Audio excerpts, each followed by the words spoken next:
Vamos a dar inicio a nuestro análisis de este 29 de mayo del año 2013. En el campo internacional han surgido, sin duda, muchas noticias, mucha información, pero yo he seleccionado para comentar en esta ocasión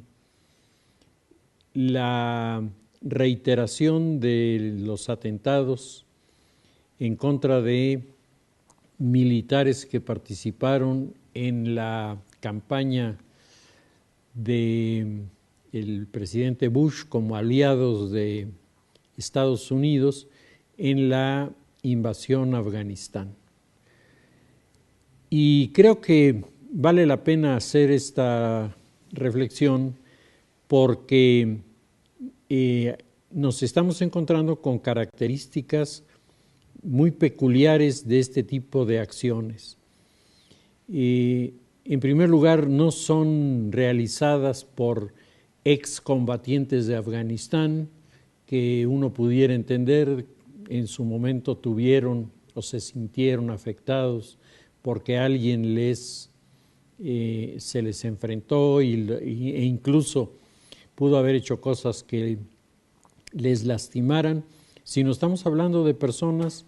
que provienen de lugares remotísimos a Afganistán y que sin embargo sintieron que la intervención de Inglaterra y de Francia, porque han sido asesinados un soldado inglés y un soldado francés, la intervención de estos países en Afganistán lesionaba su visión de tipo religioso. Y al mismo tiempo me encuentro una nota en la que terroristas maoístas asesinan a dirigentes políticos en la India, en la región fronteriza, en donde la situación de enfrentamientos entre chinos e hindúes lleva ya un buen número de años y no se ha podido resolver. Entre otras cosas, porque China afirma que la creciente ola de budismo que está sacudiendo las provincias fronterizas está amañadamente manejada por los servicios de inteligencia hindúes que de esta manera desestabilizan a los chinos. El tema del terrorismo, decíamos, es un tema que está ocupando nuevamente las carteleras de los medios de comunicación que nos están informando de estos hechos que tal vez a alguien le parezcan irrelevantes por decir, bueno, era un soldado, era uno al que mataron. Y la mayoría de estas personas ignora uno de los principios fundamentales del terrorismo. Mata a uno y aterrorizarás a 1000, dice una de las máximas del terrorismo. No necesitan matar a 50, 500, al revés, con matar a uno, todos los que fueron en su momento soldados que estuvieron participando en la ocupación de Afganistán con la bandera inglesa o con la bandera francesa, se sentirán vulnerables a que alguien descargue en ellos sus sentimientos de ira o de odio que se han venido acumulando. Jessica Stern, que es una especialista en el tema del terrorismo y particularmente del terrorismo de este siglo XXI, en un libro que ha escrito sobre el particular, que ha titulado Cuando lo impensable sucede, ella comenta que el terrorismo va creciendo en sus diversidades y va haciendo cada vez más difícil a los equipos de seguridad del mundo el atender las acciones que estos grupos o estas personas intentan llevar hacia adelante. Ella nos propone una definición de terrorismo que me parece que rompe un poco con las antiguas definiciones que eran más orientadas a explicar el contexto del siglo XX o del siglo XIX. Ella aterriza esto en el siglo XXI y dice que el terrorismo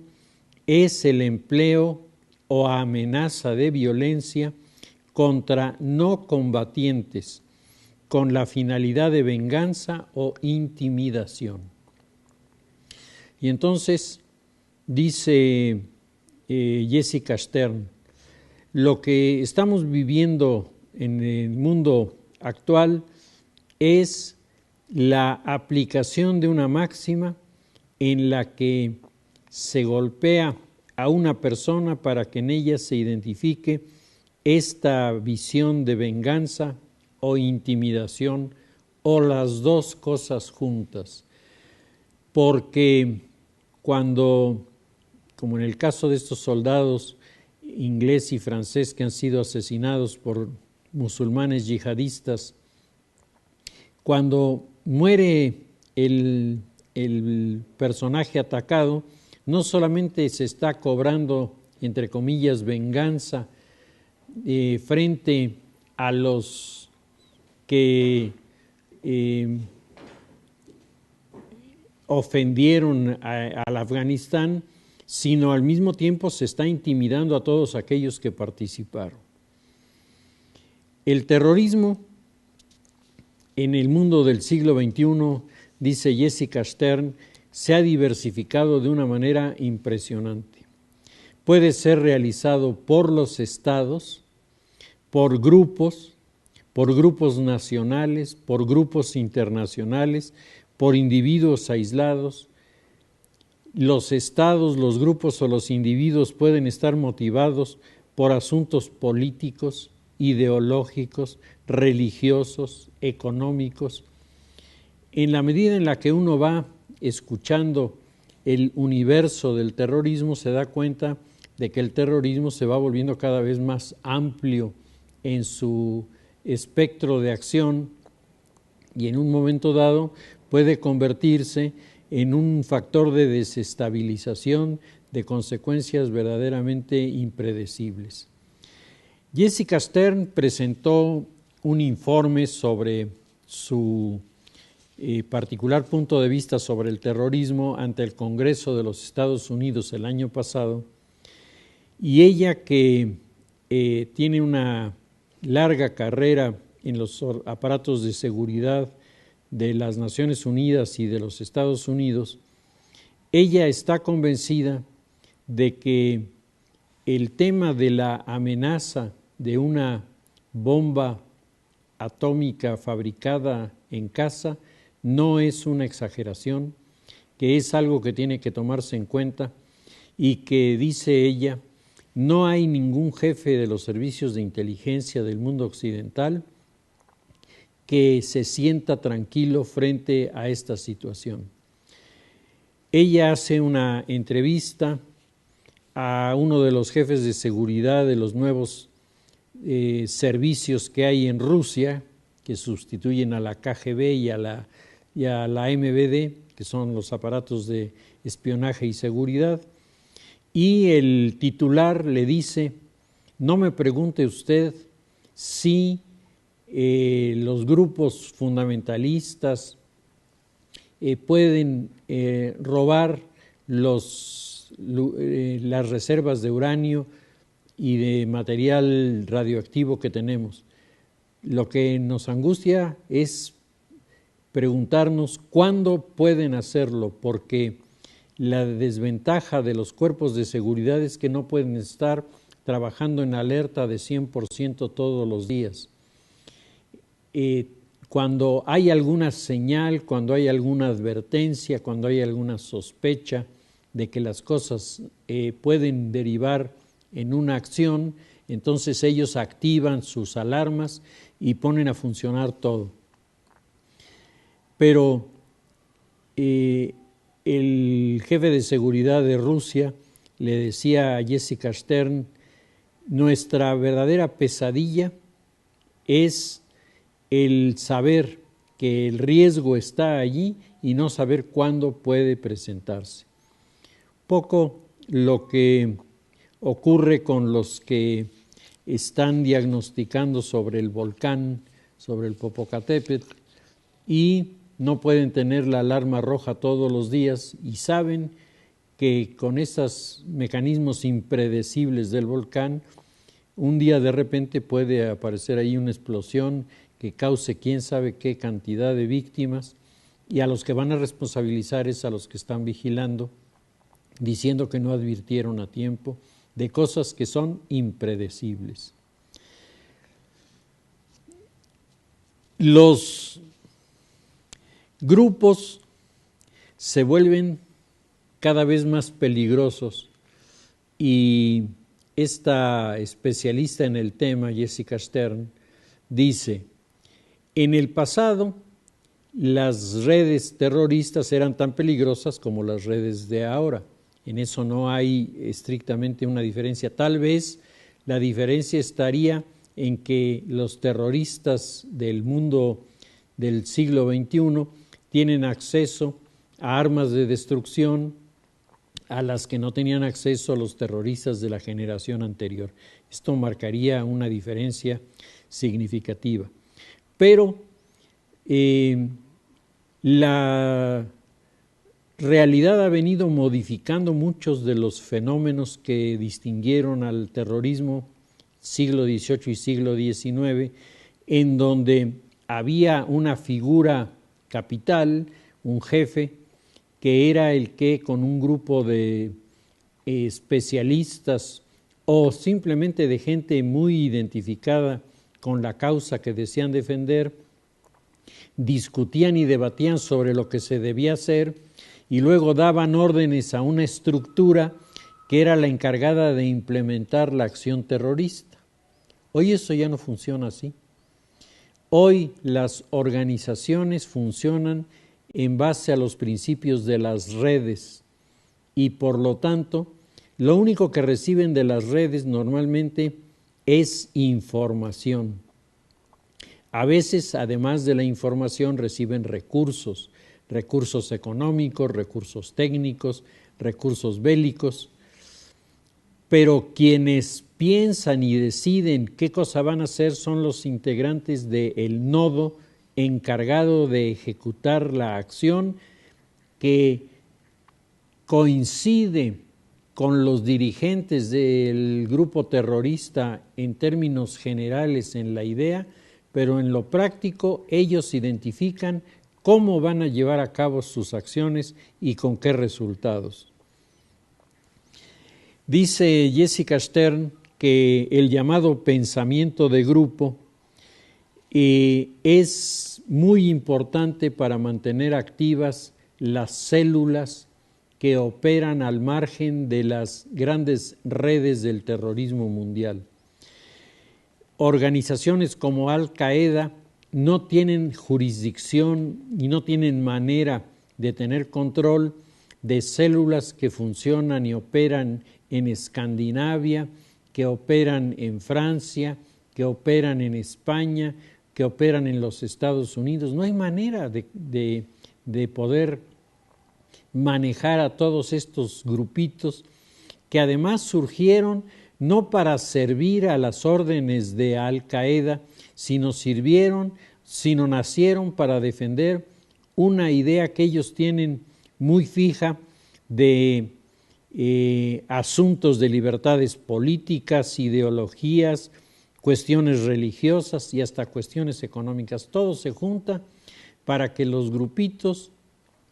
comiencen entre ellos a deliberar y tomar decisiones. No necesitan ser grupos muy numerosos.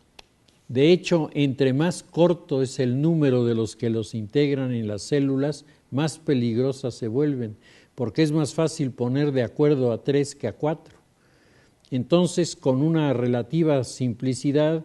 llegan a acuerdos y toman decisiones cuyas consecuencias son terribles, sobre todo para aquellos contra los que va dirigido el asunto. Los grupos terroristas más estructurados han resultado ser menos peligrosos que las células de las que estamos hablando, porque los grupos terroristas estructurados, el propio Al-Qaeda, se han tenido que volver muy calculadores porque saben que si se equivocan en una acción,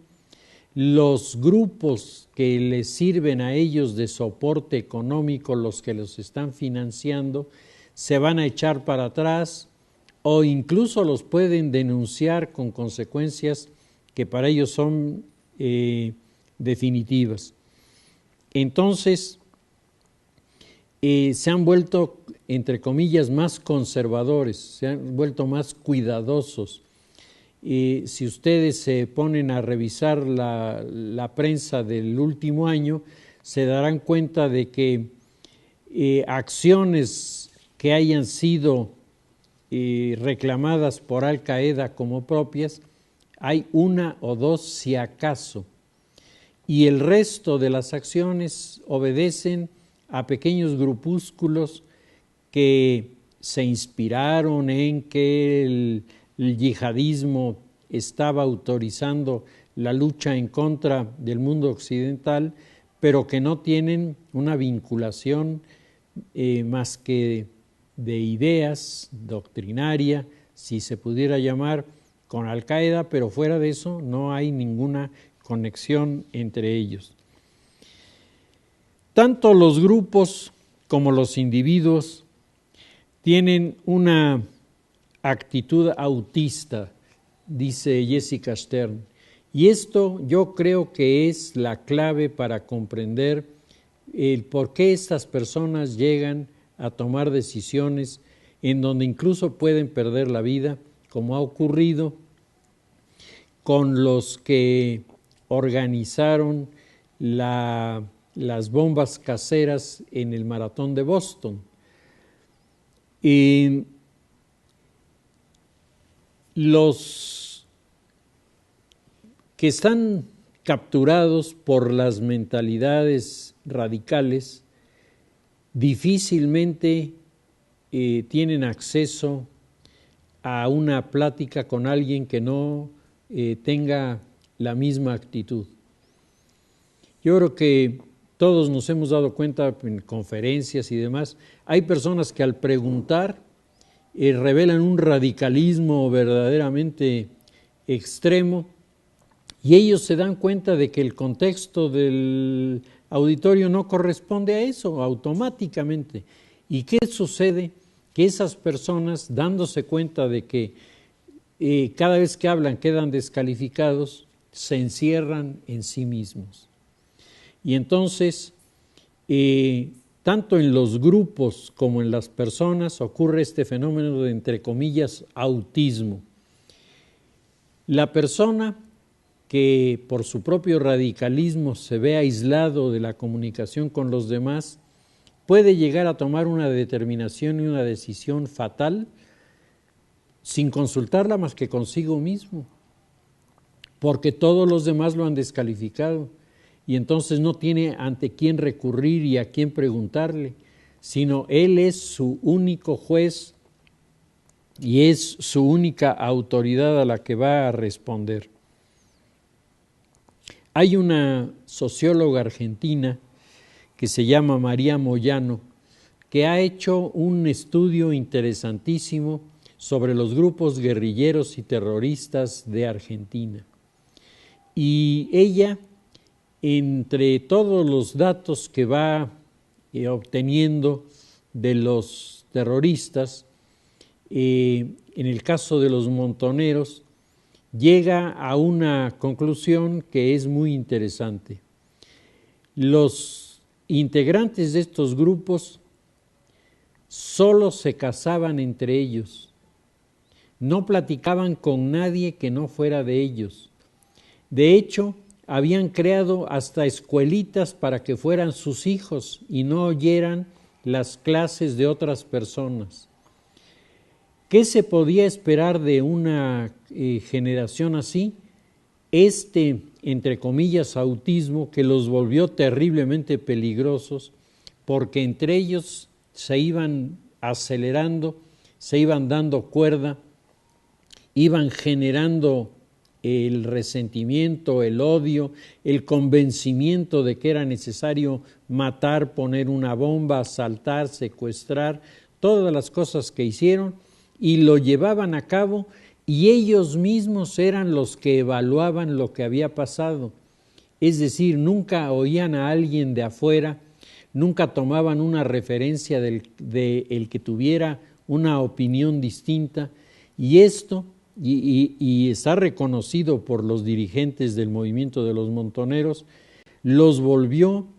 como una especie de obsesos por la idea de la violencia. Yo tuve la oportunidad de leer hace como 2 años un texto escrito por uno de los exdirigentes del grupo de los montoneros en Argentina, en donde este hombre decía que ahora que él ha roto con estos esquemas ideológicos del pasado y ha regresado sobre sus propios pasos y ha visto las cosas que hizo, dice que se da miedo de sí mismo, porque nunca pensó que fuera capaz de cosas atroces como llegó a realizar, y dice, y nunca en aquellos momentos, nunca tuve ni duda, ni remordimiento, ni incertidumbre, porque todos nos apoyábamos unos a otros, y de hecho todos se ideologizaban unos a otros, y el resultado era que las personas rompían con el juicio crítico que les alejaba de la realidad en la que estaban viviendo. La creciente ola del terrorismo que se está presentando en el mundo es la ola del terrorismo que ella llama kamikaze. El término kamikaze es un término que hay que ubicarlo en el contexto del final de la Segunda Guerra Mundial, cuando Japón había perdido su superioridad aérea sobre los aliados y tenía un número muy reducido de aviones para enfrentar a sus adversarios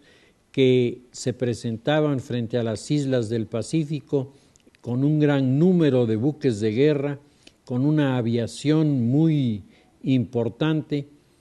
y sin dejarles la menor posibilidad de defenderse. Fue entonces cuando surgió la unidad denominada de los kamikaze, que toma el nombre de la historia, leyenda del Japón, en la que se relata el intento de los chinos de adueñarse de Japón en la época de Gengis Khan, y cómo cuando los chinos mongoles que estaban en la acción de adueñarse del territorio de Japón estaban a punto de lograr su propósito, se presentó de repente un tifón terrible que destruyó todos los barcos de los chinos mongoles, y al hundirse todos los barcos, los japoneses pudieron vencer a los que habían quedado en tierra, y desde ese momento surgió la leyenda del viento divino. Kamikaze quiere decir viento divino. En el final de la Segunda Guerra Mundial, decíamos, varios oficiales japoneses decidieron que los pocos aviones que tenían deberían ser empleados para destruir los portaaviones americanos.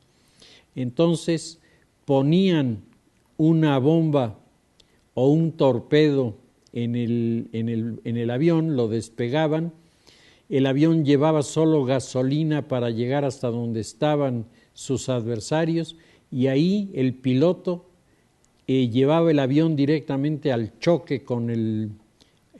barco norteamericano, con resultados demoledores en contra del barco, porque los aviones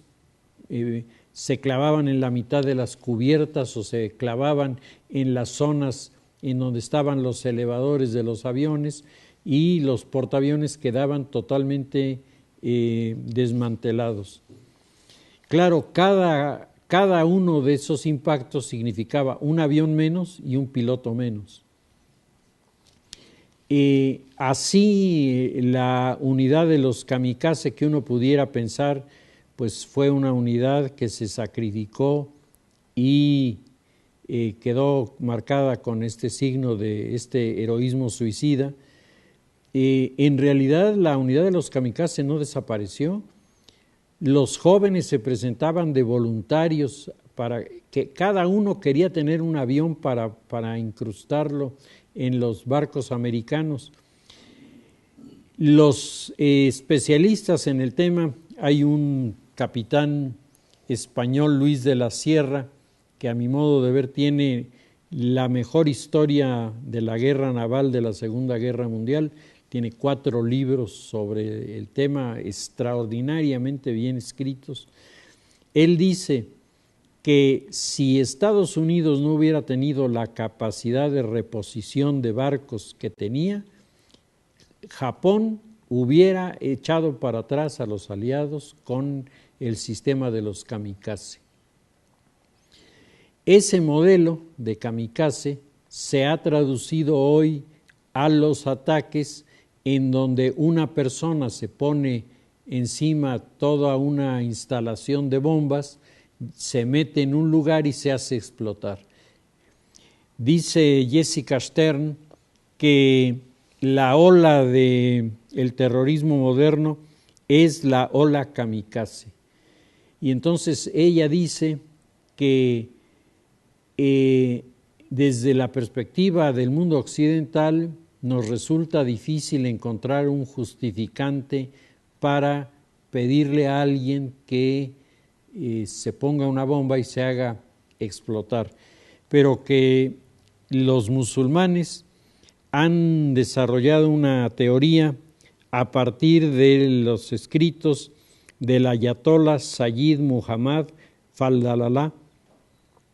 que es el teórico de la red islamista Yihad Islámica. Y este hombre dice en su escrito: no hay diferencia moral entre ir a luchar sabiendo que moriremos después de matar a 10, o ir a la lucha y morir mientras se mata a 10. Entonces dice, lo que hace el combatiente es prepararse para morir. Él sabe que va a morir como si llevara un arma de fuego en la mano, y en el momento en el que se encuentra con su adversario, en ese momento él, conscientemente de que está matando al adversario, aprieta el botón no para matarse él, sino para matar al adversario, y entonces la consecuencia pues es que desafortunadamente también él perece, ¿no? Los grupos del terrorismo kamikaze, dice Jessica Stern, han cobrado una enorme fuerza, y en el proceso para obtener,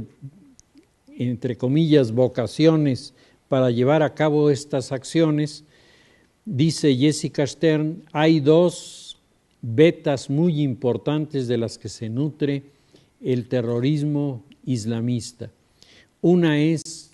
la de los jóvenes y otra es la de las mujeres. Y dice, las mujeres son mucho más radicales que el resto de la población, y por ello, con una cierta facilidad, se prestan a este tipo de acciones que en el Corán están desautorizadas, porque el Corán no avala el suicidio. Y por otro lado, a diferencia de los fedayines, es decir, de los ángeles que vienen, es una leyenda musulmana, los ángeles que vienen a defender el Corán, la de los fedayines, que dicen que los hombres que encarnan a los ángeles, es decir, los hombres que se vuelven fedayines, en el momento de su muerte reciben de premio el paraíso, y en el paraíso el gozar de 70 mujeres para cada uno, vírgenes que permanecen vírgenes para siempre. Entonces, esa visión que a uno le puede resultar fantástica, a esta gente le resulta enormemente motivadora. Nada más que las mujeres que se ponen el arnés con las bombas no están contempladas en el Corán, y uno pudiera pensar que eso sería un factor que les inhibiría de hacer estos actos, y es al revés. Las mujeres son enormemente motivadas, están enormemente motivadas, y dice Jessica Stern, los que manejan estas redes que emplean a estas personas han encontrado que el punto débil del terrorismo femenino es cuando se deja en suspenso la acción. Si a la mujer le dicen ponte el arnés y te vas en este momento, la mujer va en ese momento y se hace explotar. Pero si le ponen el arnés y le dicen espérate porque hoy no es buen día, mejor mañana, y mañana le dicen que pasado mañana, las mujeres se quiebran,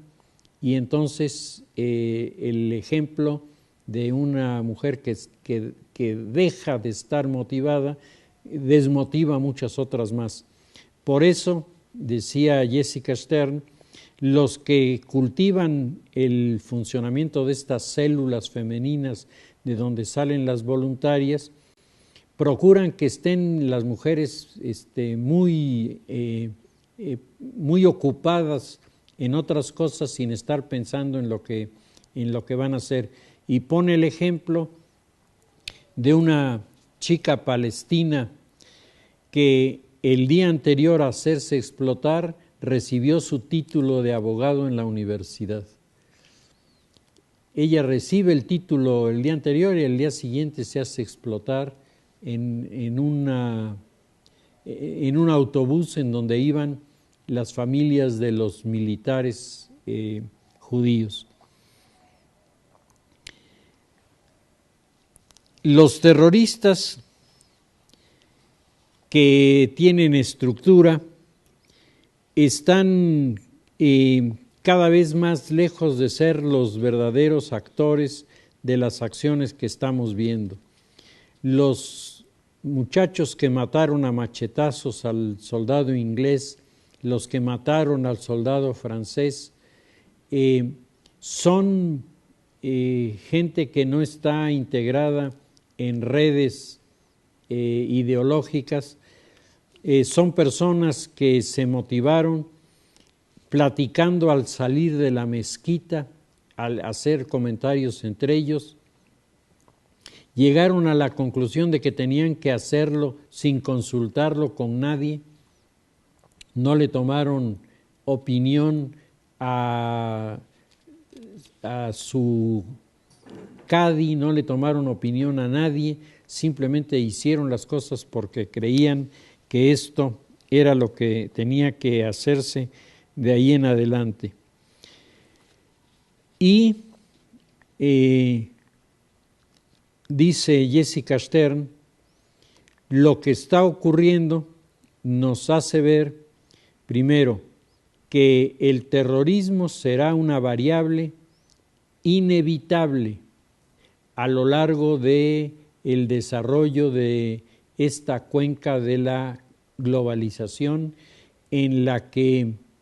los grupos más radicales y extremos siempre tendrán un motivo para llevar a cabo una acción de este tipo contra los que suponen son sus adversarios. Dejamos el tema del terrorismo y quisiera entrar al tema de la situación en la política a nivel nacional. En la última semana, el objetivo más importante de análisis de los comentaristas de los diferentes grupos periodísticos ha sido el tema, por un lado, del Partido Acción Nacional, es decir, qué está pasando al interior del PAN, y por otro lado, el tema de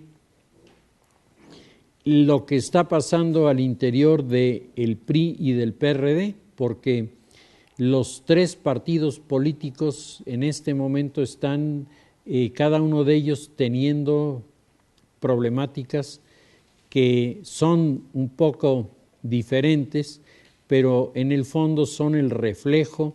de la situación de una política que no acaba de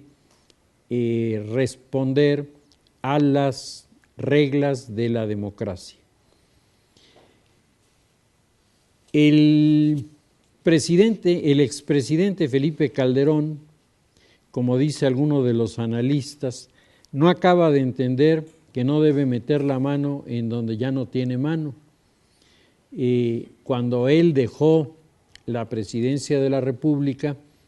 él debió entender que su papel a partir de ese momento debía ser un papel discreto,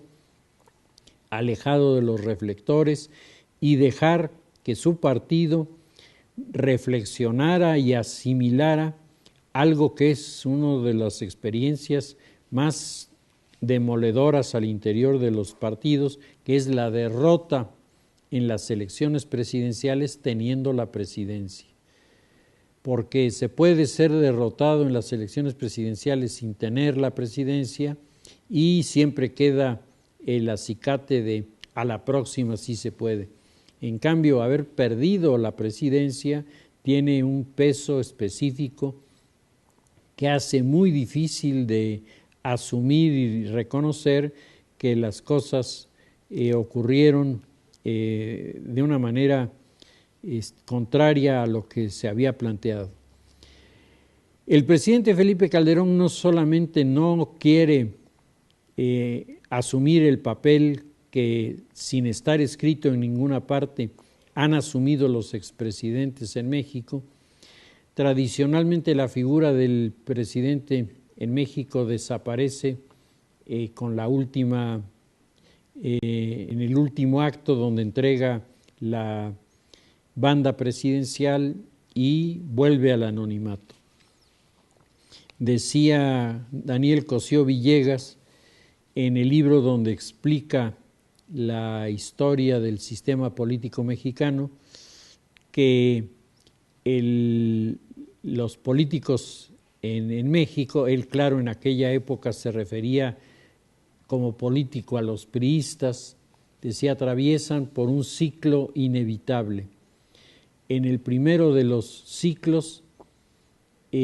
cuando en el momento en el que son destapados, cuando se daba a conocer quién era el candidato se volvía profeta. Y entonces, a partir de ese momento, el candidato comenzaba a decir las cosas que ocurrirían en el futuro y todos le creían porque su boca era la boca del profeta del nuevo sexenio. Cuando el presidente, el candidato ganaba la elección, dejaba de ser el profeta y se volvía el Mesías. Y entonces él comenzaba a hablar del mundo nuevo que se iba a construir, de todas las cosas buenas que iban a suceder y a ocurrir. Y tenía sus detractores, tenía sus simpatizantes, tenía desde luego sus discípulos a los cuales aleccionaba y con los cuales configuraba su gabinete. Y al llegar al tercer informe de gobierno, decía, en el momento en el que el presidente termina de leer su tercer informe de gobierno, ya no es el profeta, ya no es el Mesías, es Dios. Desde el tercer informe de gobierno hasta la toma de posesión, el presidente podía decir lo que quisiera, ofrecer lo que se le ocurriera, tener la conducta que le conviniera y nadie podía decir nada. Es más, dice Daniel Cosío Villegas, pobre de aquel que se atrevía a ponerse en su camino. El dedo flamígero de Dios lo marcaba y con ello quedaba eliminado para siempre. Y dice Daniel Cosío Villegas, y todo este poder, toda esta capacidad de hacer cosas y de decir cosas que el presidente tiene, en el momento en el que le entrega la banda presidencial a su sucesor, y el sucesor asume ahora el rol del nuevo profeta, el antiguo presidente pasa de ser Dios a ser nadie. Dice, y entonces, como nadie, lo que tiene que hacer es esconderse, aislarse, no permitir que los reflectores le toquen, porque si le tocan lo van a quemar, y entonces la regla no escrita de los expresidentes en este país era: entregas la banda y te vas. Y a partir de este momento eres una figura en la historia, pero ya no eres una figura en la política. Con Vicente Fox esto comenzó a cambiar, porque Vicente Fox nunca entendió que estas cosas ocurren y todavía al día de hoy sigue apareciendo de manera impertinente en cualquier lugar y con cualquier motivo para tratar inútilmente de rescatar los reflectores que evidentemente pues ya ahora no lo ven como lo veían cuando era la figura importante. Todos pensábamos, porque yo sí lo creía, que una persona con tanta experiencia, una persona mucho más tranquila en muchos aspectos que Vicente Fox, como era Felipe Calderón, entenderían mejor su papel al final de su gobierno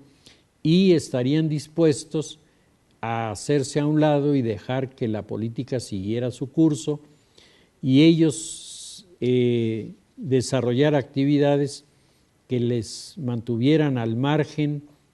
de declaraciones y sobre todo de intervenciones en la política. Desafortunadamente no ha sido así y me parece que es una mala fortuna porque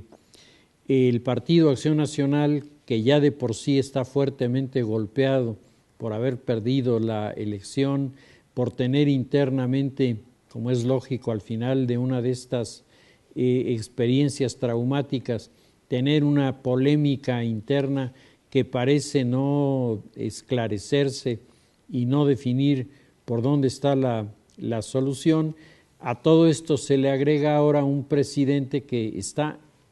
impertinentemente tratando de meter la mano y tratando de decidir y tratando de definir. Peor todavía, contradiciendo al presidente del partido a través de sus seguidores,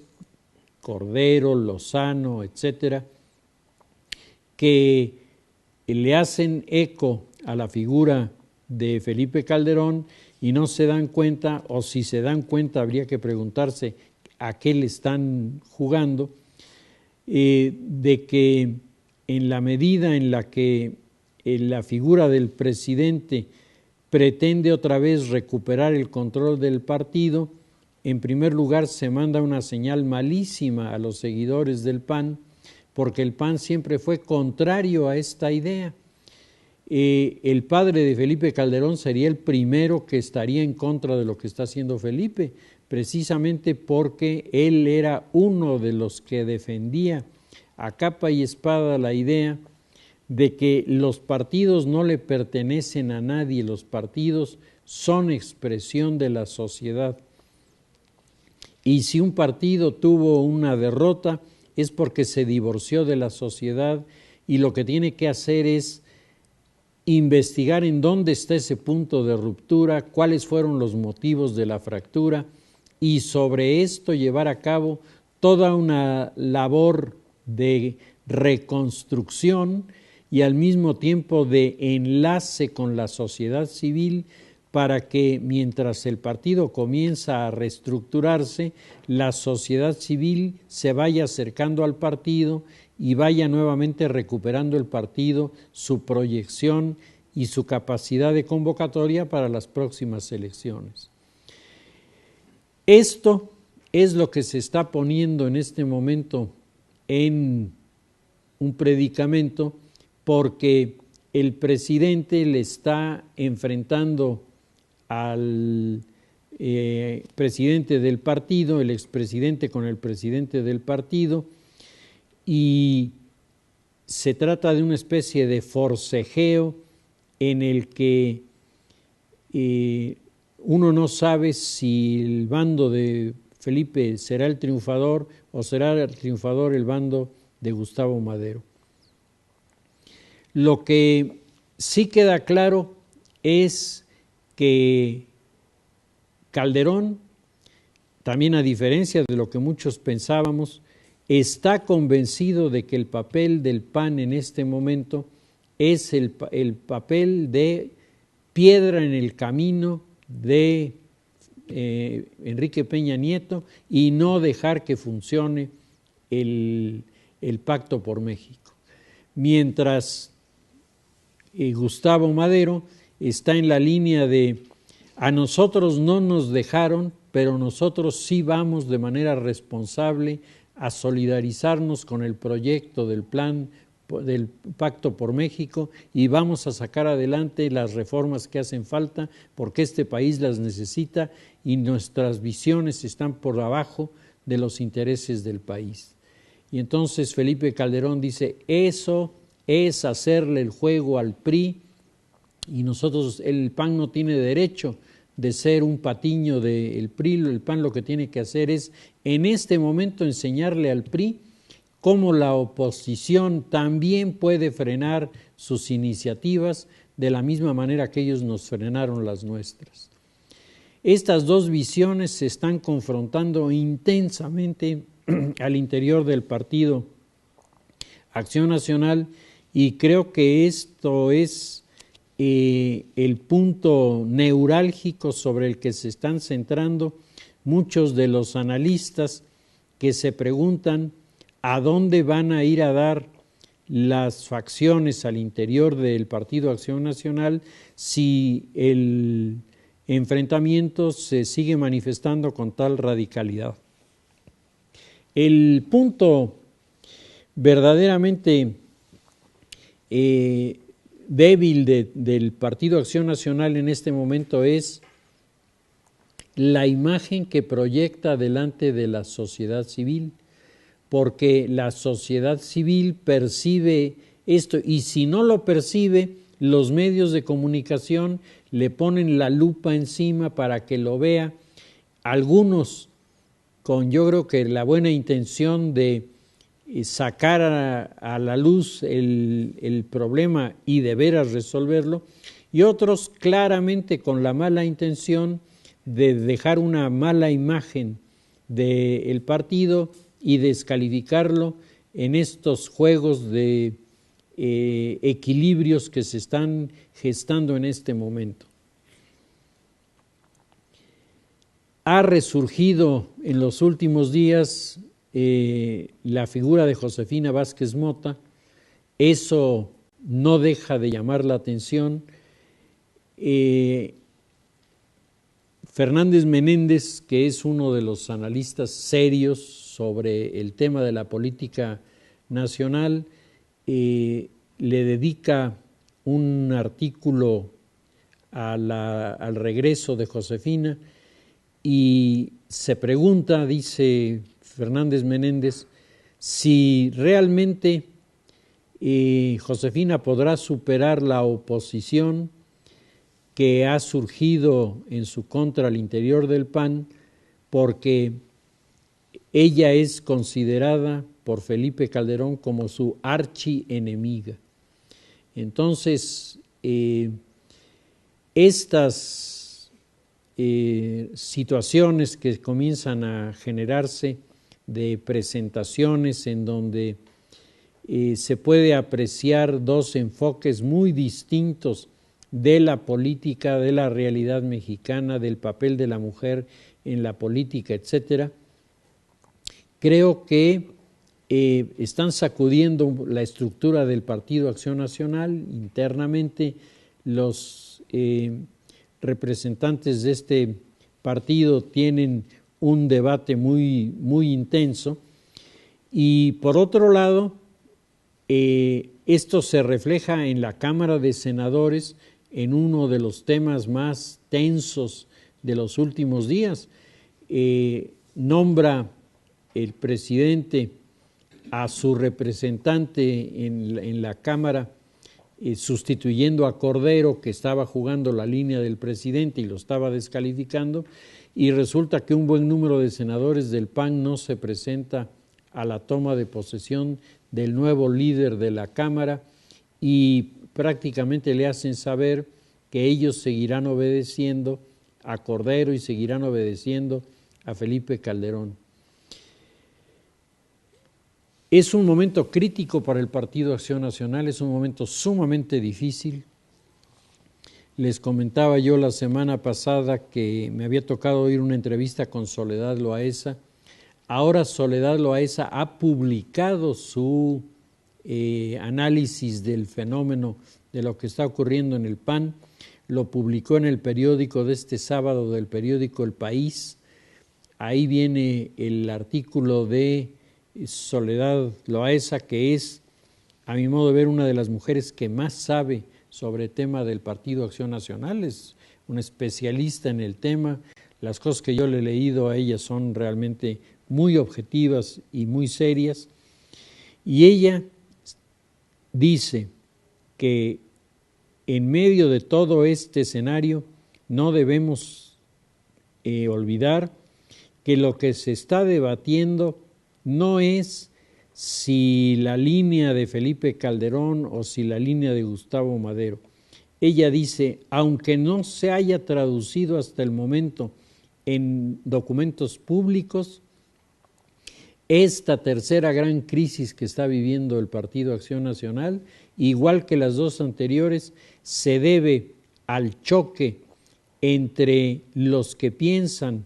que después de todos los problemas que el partido ha tenido, el partido necesita volver a sus fuentes,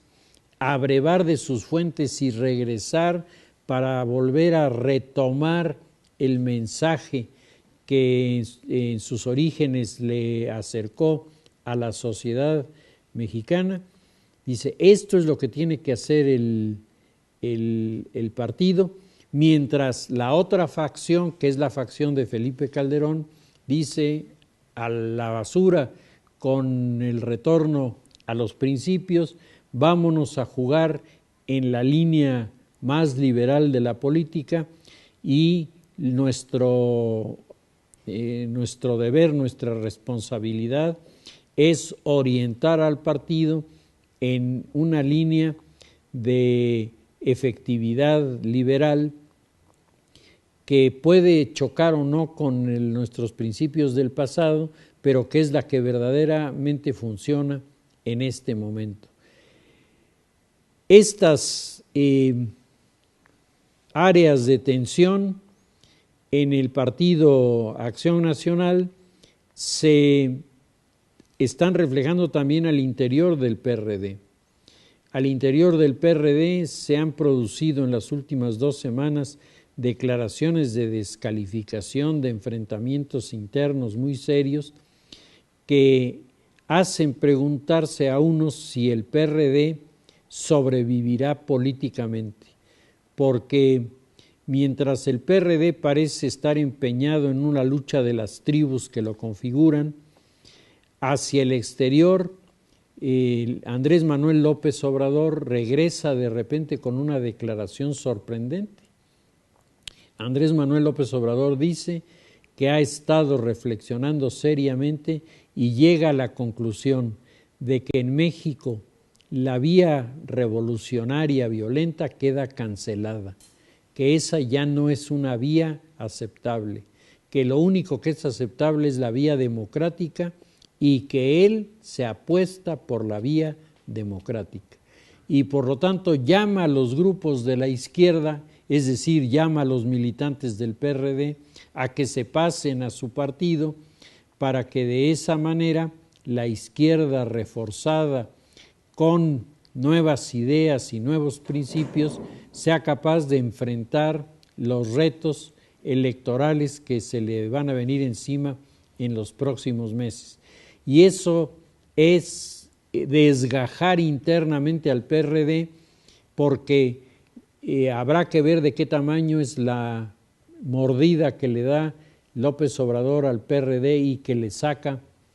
de sus bases a muchos de sus militantes con este nuevo enfoque que le está dando y que sin duda yo creo le puede dar mucho mejores resultados que ese discurso callejero, vociferante y retador que a alguna gente le atemorizaba y a muy pocos realmente entusiasmaba, porque yo creo que la mayoría de la sociedad de nuestro país es consciente de que la vía de la violencia hace largo tiempo, afortunadamente, quedó descartada en nuestro país. Si les parece, dejamos nuestro análisis ahí y seguiremos la semana próxima.